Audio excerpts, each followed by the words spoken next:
I've recorded this a couple of times, and I get very emotional because it's something that, as a Congolese person, and as a person who is a firm believer in the fight against colonialism, against Western hegemony, against white supremacy and white imperialism, I always come back to this letter because I feel like it kind of lights a fire in me.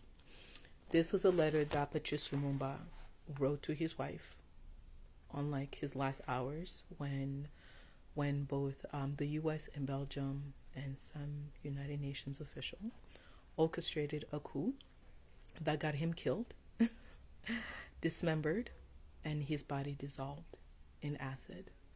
And the only remaining organ or part of this man was a tooth that Belgium took since 1960 and kept it with them in Brussels until recently this year.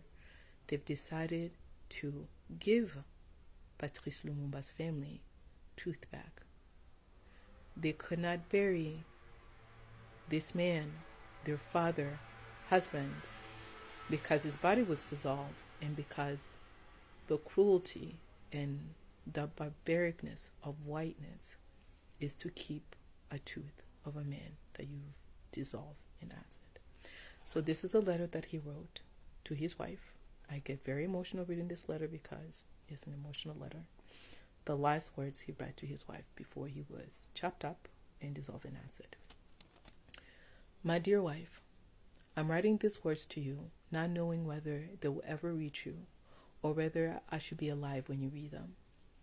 Throughout my struggle for the independence of our country, I never doubted the victory of a sacred cause, to which I and my comrades have dedicated all our lives.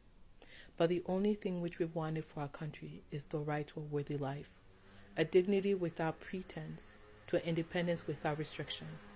This was never the desire of the Belgian colonialists and the Western allies who received direct or indirect, open or concealed, support from highly placed officials of United Nations, the body upon which we placed all our hope when we appealed to it for help. They seduced some of our compatriots, brought others, and did everything to distort the truth and smear our independence, Palestinian independence. What I will say is this: alive or dead, free or in jail, it is not a question of me personally. The main thing is the Congo, our unhappy people whose independence is being trampled upon.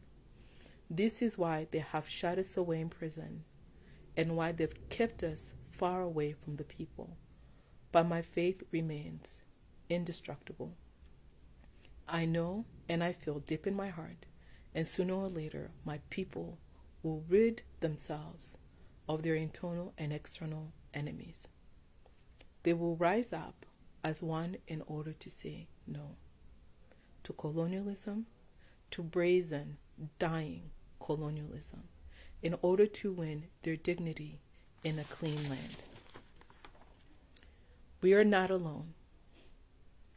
Africa, Asia, Palestine, the free people, and the peoples fighting for their freedom in all corners of the world will always be side by side with millions of Congolese who would not give up the struggle while there's even one colonialist or colonialist mercenary in our country. IDFs, Blackwater, AFRICOM. To my sons, whom I'm leaving and whom perhaps I shall never see again, I want to say the future of Congo is splendid, and that I expect from them, as from every Congolese, the fulfillment of a sacred task of restoring our independence and our sovereignty. Without dignity, there is no freedom. Without justice, there is no dignity. And without independence, there are no free men. Cruelty, insults, and torture can never force me to ask for mercy, because I prefer to die with my head high, with indestructible faith and profound belief in the destiny of our country than to live in humility and renounce the principles which are sacred to me. The principles which are sacred to me. The day will come when history will speak, but it will not be the history which will be taught in Brussels, in Paris, Washington, or United Nations. It will be the history which will be taught in the countries which have won freedom from colonialism and its puppets.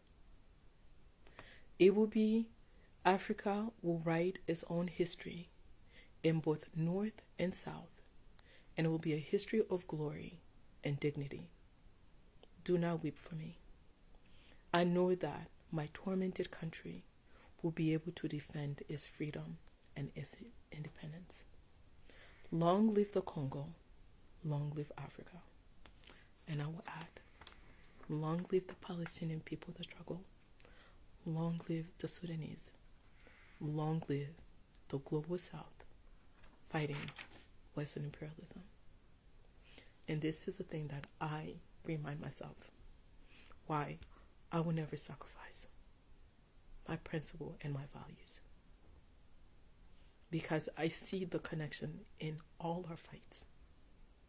This is why on my page I said, not a safe space for diaspora war and not a safe space for white shenanigan and liberal bullshit.